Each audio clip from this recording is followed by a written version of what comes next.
welcome everyone here to this time that I have here with Tina Giesbrecht. She's on the Zoom meeting with me here.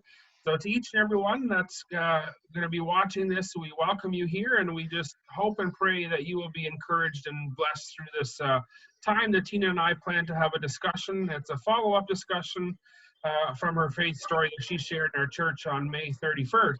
And so Tina has been a part of our church for about 2 decades, give or take a little bit, her and her family. And so, Tina, why don't you tell us a little bit about yourself, where you're working, just a little bit where you're at today. Okay.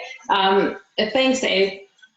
First of all, thanks so much for doing this, for being willing to open it up and to talk about this subject, which is a hard subject to talk about.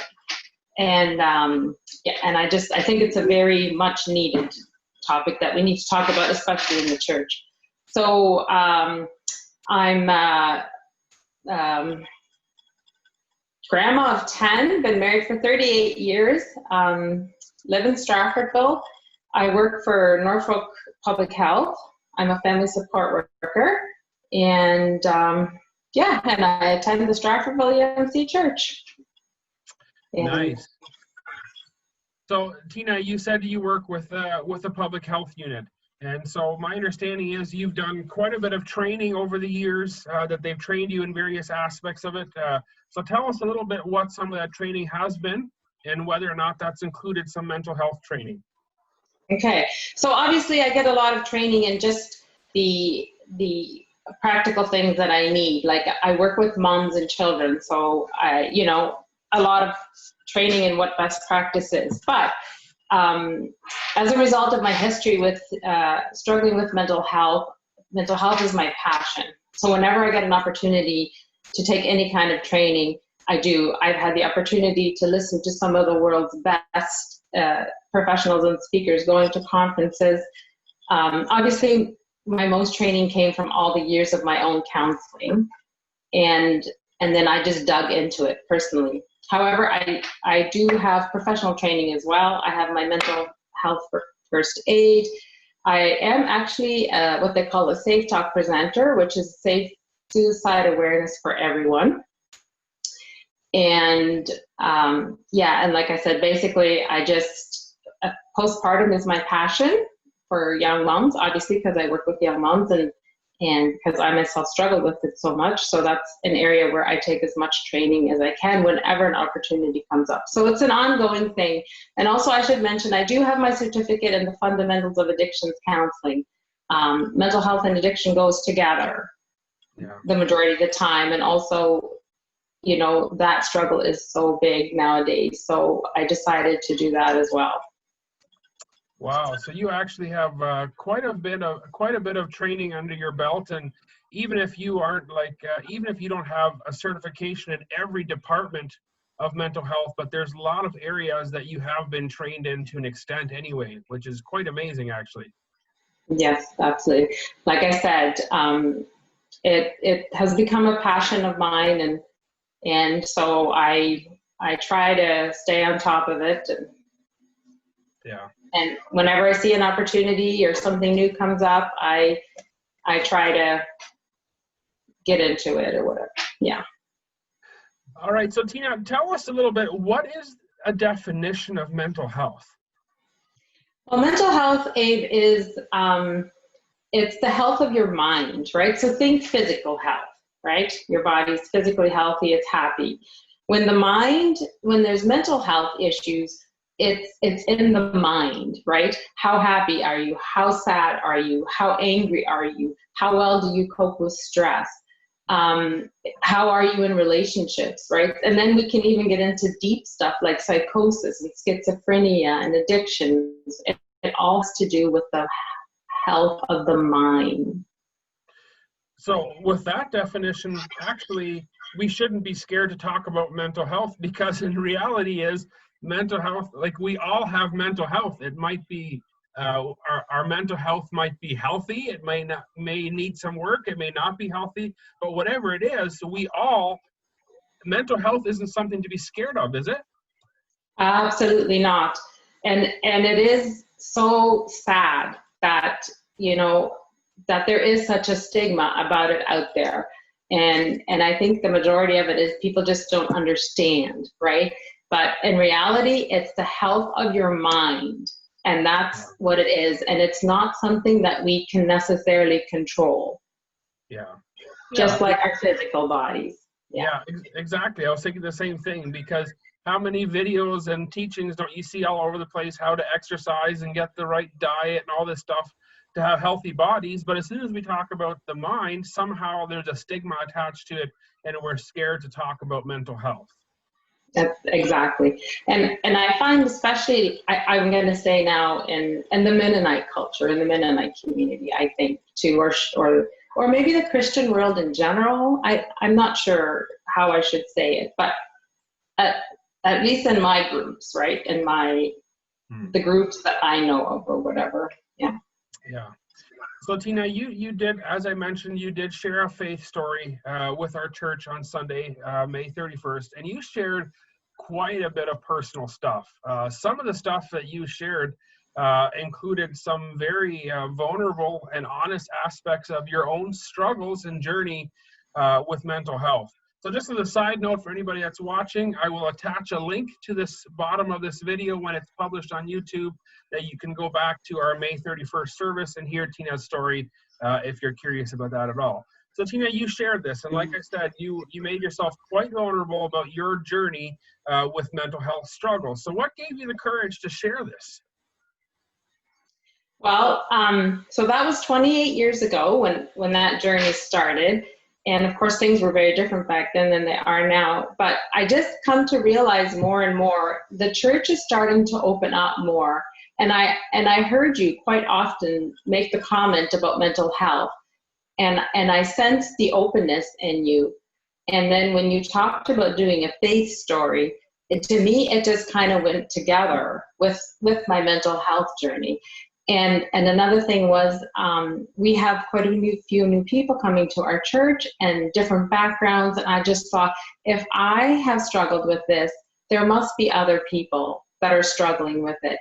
And I just felt that I was in a position, and myself, where I'm healthy enough, and also where you made it safe enough for me to be able to open it up and share it, and hope that, it's going to open it up for other people to, give themselves permission to talk about it should they need to. Yeah, because as a church, we should be a community that's a safe place where we can talk about our struggles, whatever those struggles might be.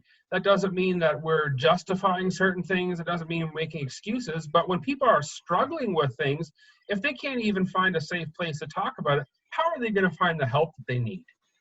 Absolutely. Absolutely. Yeah. So, Tina, in your faith story, you shared some very, very difficult things. You talked about sexual, physical, emotional, and spiritual abuse. You talked about depression, anxiety. You even talked about struggles with suicide. And so these are some very, very deep, difficult things that you've experienced as part of your journey. And these are things that no human should have to experience, yet as a result of a broken world where sadly, humanity, we reject God far too often, and we try to define good and evil for ourselves. And because of all these things, these unfortunately are more common than what they should be, right? And so you shared many of these things. So would you say that those things that you shared and that you experienced as part of your journey, that is what tied to your mental health struggles? For me, absolutely yes. We know so much now about adverse childhood experiences and what it can do to the brain when you do scans of a brain of a healthy child as opposed to a child who lives in an abusive situation. You can literally physically see the difference in the development. And also, when a child is always in a fight or flight mode, it really impedes on the development of the brain. So naturally, there's going to be consequences for that later on. And in my case, I will say absolutely, it contributed to that. And then as a result of that, things just add on top of that, right? Then you get married, and then you know, people don't know how to handle a person like that, and then other things, and they find ways to cope, and then it just becomes a vicious cycle of not nice things. Yeah, and that just, to me, that logically makes sense, right? Yeah, so you experience things, we could say there were pre-existing circumstances that led to some of your very real mental health struggles, right? And so just for clarification, am I understanding you right, Tina, when I say, and for the sake of our audience, that that the pre-existing circumstances that led to your mental health struggles, what we mean by that is struggles with severe depression, severe anxiety, struggles with thoughts of suicide. Am I understanding you correct? Absolutely. Abe, I think, not to get into too deep or technical, but the suicide came as a result of that my body, I think with my mind, was just so exhausted and so stressed. And subconsciously, it was starting to look for a way out. And that was, I think, you know, the reason why the thoughts were starting to come to me, you know, that, like, in reality, like I said in my story, I was terrified of dying by suicide, which, by the way, is the correct way to say it nowadays. We don't say committed suicide anymore. We say died by suicide. And so, like, I think that's just where I reached the peak, right? Where my body was just like, okay, you're done. This is it. And yeah. Yeah. So those are, I mean, that's an amazing story, and that you're with us today, and that you're a healthier person, and that you're able to talk about this whole journey is an amazing testimony to the work of God in your life, and just a lot of positive things, as you shared in your story as well. But Tina, I'll be honest, one of the reasons I ask this is because mental health issues are often, they're such a taboo thing so often, right? So do you think, are there always pre-existing conditions or circumstances like yours, like where you grew up with all this various abuse? Like, anybody struggling with severe mental health issues, or who are very unhealthy in their thinking, in their mind, and depression and anxiety, is there always pre-existing circumstances to that in your experience or in your field of work? Not necessarily. I think we would have thought that, you know, probably years ago. And because I don't, you know, that Ricky, my son, is a psychotherapist, and often, because of my passion with mental health, I'll often, you know, just reach out to him and ask him questions. And he says that he is actually quite surprised how often he will get a client who really doesn't have, like, a history of abuse or violence or any pre-existing conditions, but the health of the mind it affects anybody. And it can, you know, the majority of the time it's a temporary thing, and if you seek the proper help or treatment, it's a short-term thing, but it can happen to anyone, to all walks of life. And even in my professional training, it has come up all the time. And like Ricky even said, he's had pastors who come to see him, and really, you know, everybody thinks pastors need to have it together. And I have clients who are therapists, right? Like, of my own. So it can happen to anybody. No one is exempt. Well, and again, going back to your definition of mental health, that shouldn't be surprising. If mental health is simply where we're at in our thinking, whether we feel positive about ourselves or negative, whether life feels overwhelming or whether it feels doable, whether it feels like there's light at the end of the tunnel or whether all we feel is darkness, like, why?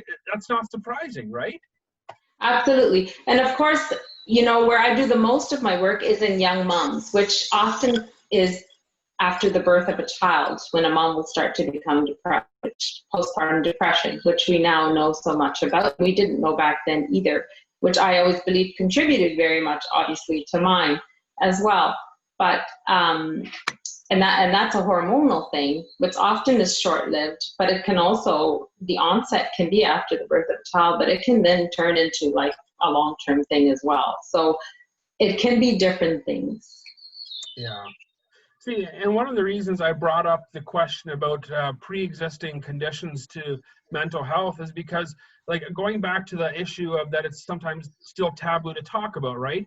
Sometimes when we are aware of someone's story, that we are aware that they were abused as a child, the general public is sometimes more compassionate towards understanding or being more open to talking about it. But sometimes if we're not aware of pre-existing conditions, I think we can tend to be a little bit more judgmental towards people, or sometimes even make assumptions that they're making excuses, that maybe they just don't want to be responsible or so on, right? And so that's why I asked the question about pre-existing conditions. Yeah.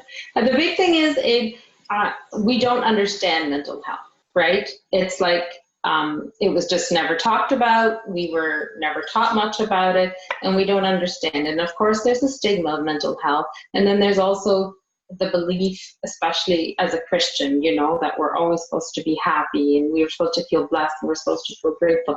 People don't want to talk about their mental health for that reason. One of the reasons it took me so long to finally confide in someone, now remember, I was not even confiding in my husband initially, is because I internalized it personally. It's just me. I just need to grow up. I just need to do that. Like, I just thought I just need to become a stronger Christian. Hence the reason I told you I was reading the Bible and praying and reading the Bible and praying and just hoping that somehow, I was going to get through this on my own. So it's the stigma of it that often keeps people from seeking out help or being willing to talk about it. Yeah. No, that makes so much sense to me. And going back to talking about what your son had even said, that anybody can struggle with it.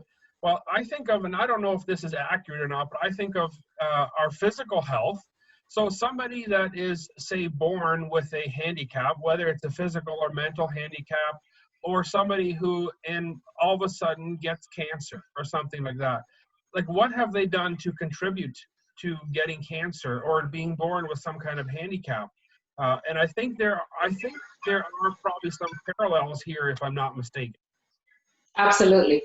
Absolutely. I mean, a lot of times, it can just be the simple fact the way they grew up, just the way life is or whatever. But the reality is that the mind is like our physical body, and it can, at any point and to anyone, it can struggle. And, you can run into problems, and, and hence the reason I'm so grateful that we're starting to talk about it so much more. Yeah.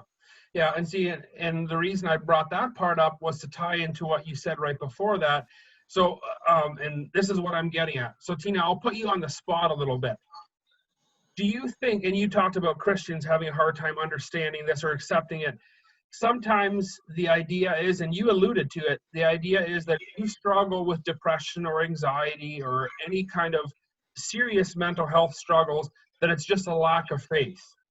And so I'm putting you on the spot here a bit. Is it a lack of faith when people struggle with mental health issues? Absolutely not, Abe. You have no idea. Like, and that's what I thought, right? That's how I had been taught. That's what I thought people were going to think. And that's why I literally thought I was going crazy. And that's a scary thought. We often joke, I was going crazy. Oh no, when you seriously believe that you might be going crazy, that is a terrifying experience.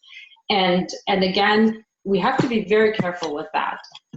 In the professional field, they say you must believe everybody, right? There's always the exception. There's always going to be people that are going to have issues and are doing things for attention and whatever. Well, they obviously have issues, but, something different. But I just internalized it so much. Like, I should be able to get through this. All these voices I heard from the past, just grow up already. Don't act like that. You're just looking for attention. It's terrifying. It's horrible. Like, it's a nightmare that I would not wish on anybody. Yeah, no, that makes sense to me. And I think of the illustration of our physical health.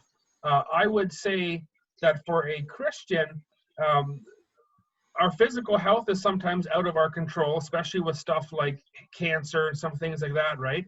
And in the midst, I don't think somebody gets cancer as a lack of faith, but if you get cancer, we are called to have faith in the midst of it, right? So when you talk about lack of faith not being the case at all for struggling with mental health, I agree with you, but I would just add to that, as a Christian, we need to just remember to have faith in the midst of our mental health struggles and to go to God, because ultimately this world is broken, and God's plan and desire is that he's remaking this world. Through Christ, we have redemption, and he's remaking everything, and eventually we will have a brand new heaven and a new earth. Everything will be remade and renewed. So when that comes, you won't have cancer. You won't have children being born with handicaps, and you won't have these mental health struggles. Absolutely. And so by talking about this and being honest about it and opening up this, because we need to talk about, we're not looking for excuses to excuse mental health. We're just putting it on the same playing field as everything else. And let's stop putting such stigmatism around mental health and making it sound like that people that struggle with mental health are somehow crazy. Am I right? Absolutely. You're right on.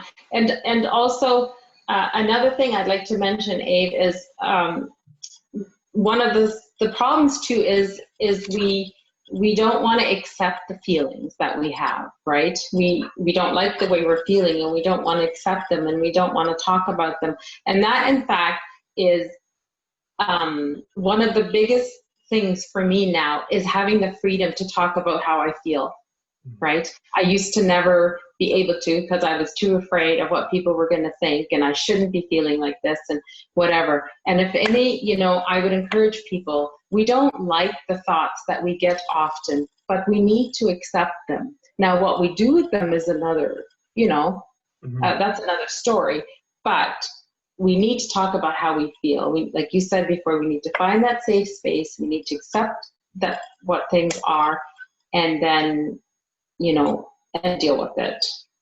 Yeah, because how are you going to find help and support and even possibly healing if you feel like you can't talk about your struggle?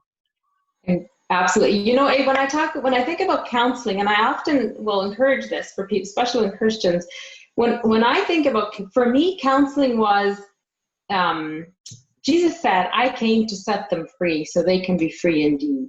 That's what counseling was for me. It set me free of all the baggage and the pain that I was carrying all these years. And I was able to bring it all out. When I first got admitted to the hospital, the abuse was so normal in our family. When they first asked me if I had been abused, I didn't even know what to say, right? Like, it was normal for us. Mm-hmm.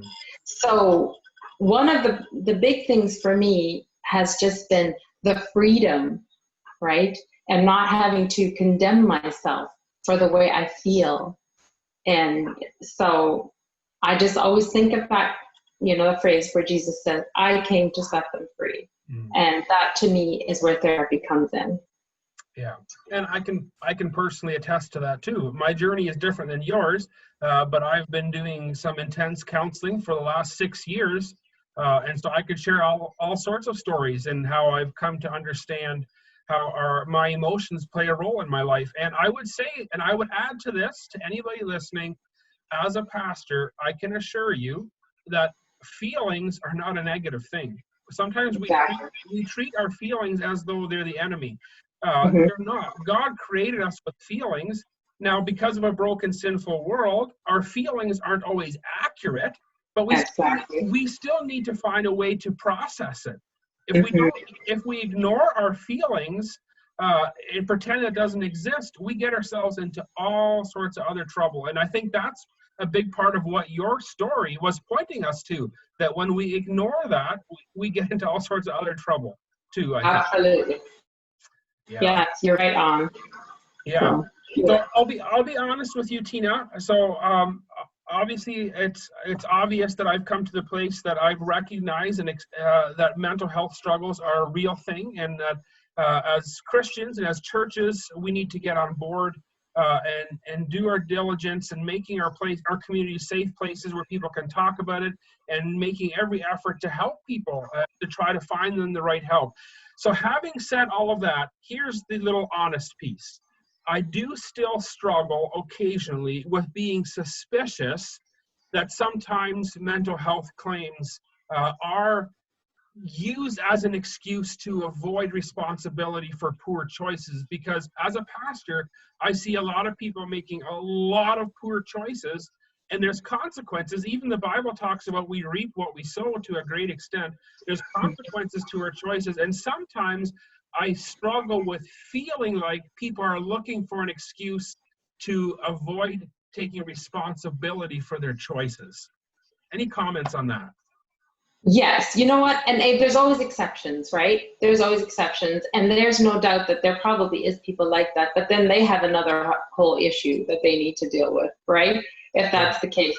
But when it comes to children, what we know now in children is children do well if they can, okay? And I feel the same about adults. The majority of the adults, they want to genuinely be happy. They want to do well. They want to function well in society. And if they're able to, right?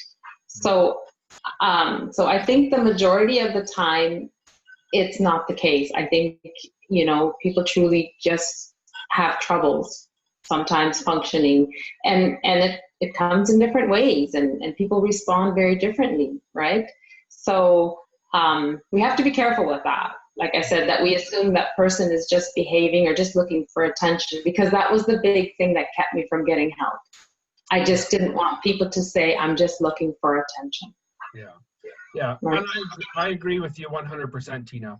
I just know in our humanness, part of our sin nature is that we, by default, sometimes try to push blame somewhere else, right? Absolutely, yeah.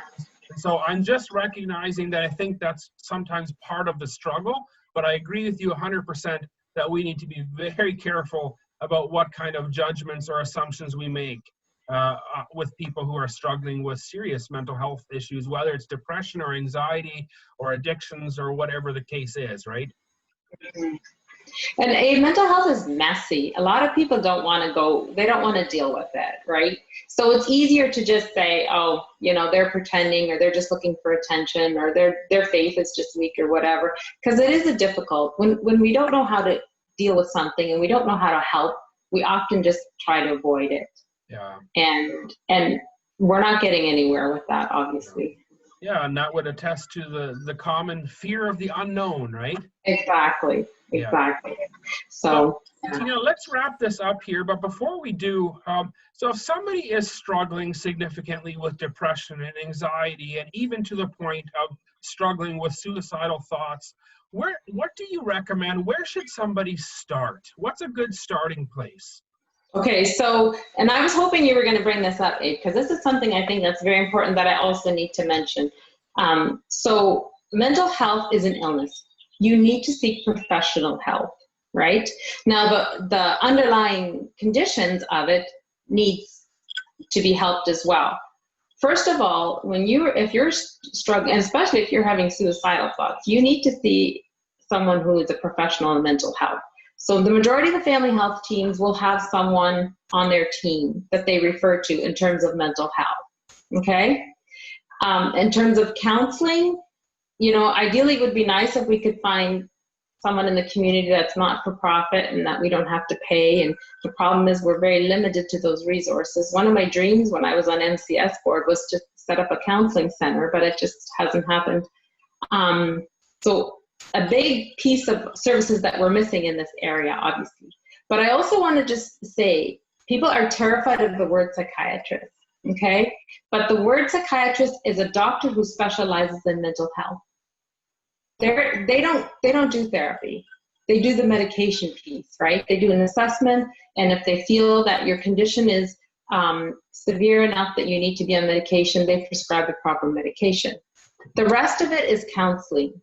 You have to find a counselor where you feel safe. Now, I know people always say Christian counselor, and yes, ideally, you know, a Christian counselor is just people feel safer because they're always afraid that a counselor is going to try to brainwash them somehow and just leading something, right? I think that's always the idea that I get.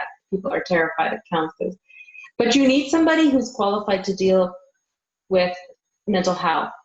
Now, I also want to say the big thing now that we're doing nowadays that's coming up is what they call cognitive behavioral therapy, which is it's an awesome way of helping people learn to, it's teaching people to learn to deal with their thoughts, right?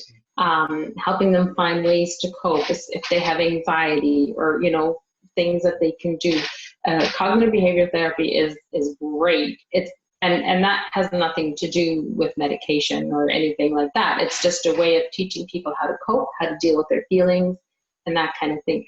So, first of all, I'd say your family doctor, and then, you know, you go from there. In terms of addictions, we have like Canadian Mental Health Association, which is, I wouldn't really recommend unless you're struggling with addictions to go there, but your family doctor should have a place where they can send you.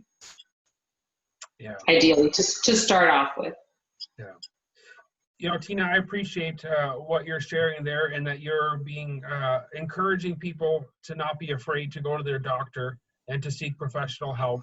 And as a pastor, I often feel so incredibly inadequate because I read an article just a few days ago saying that at least 50% of the people that go to their pastor to talk, that there's underlying mental health struggles.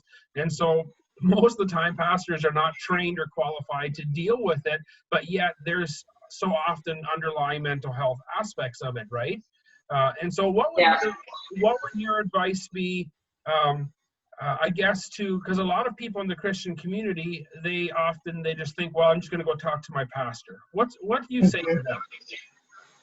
Well, I'm just thinking of a personal experience I had, and I know you want to wrap this up, but I'll try to be quick. So in the middle of so much chaos and pain that I had already, there was actually a lady that worked at the NCC Center in Elmer at that time.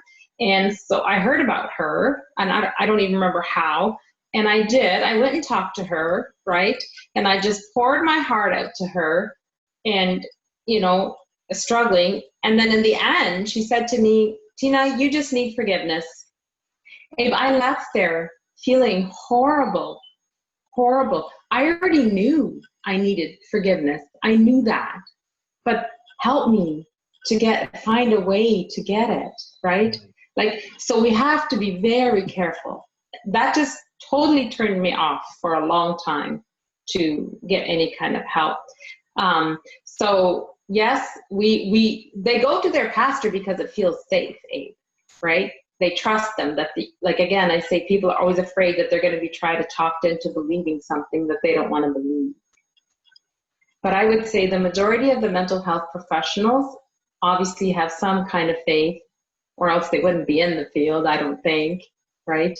I mean, there's crazy wackos out there, that Buddhism and all that kind of stuff. Don't get me wrong. There's a lot of weird therapy out there.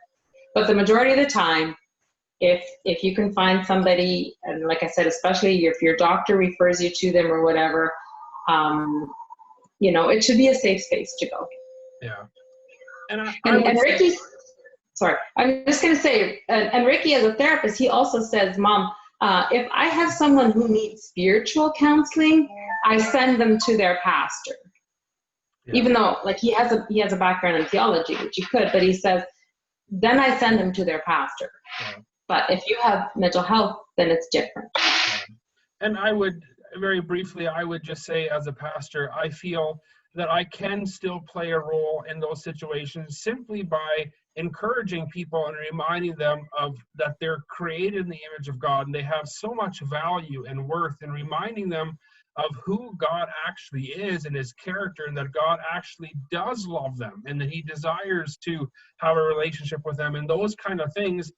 In a general sense, I think when people come to me, I think God has given me the tools I need to encourage people, but then I so often long for that I had more specific tools and where to point people if they need more help in a professional sense, especially in the field of mental health, right? Absolutely, Abe. And I think, we are born, we need people.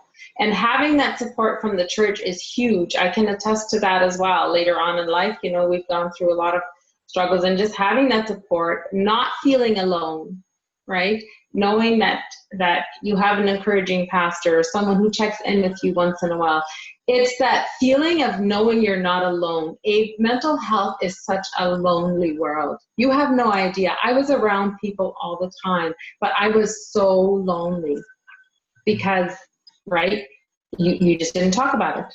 You didn't talk about it. So I think, the pastors, the church, the deacons, everybody, they play a huge role in recovery.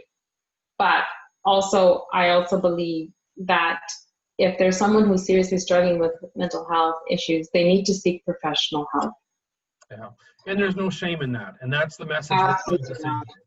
So. Absolutely. Oh my gosh. I mean, like I said, for me, like I said, I was a people person. I was well known in the community. Signing myself into the psych was a very humbling experience.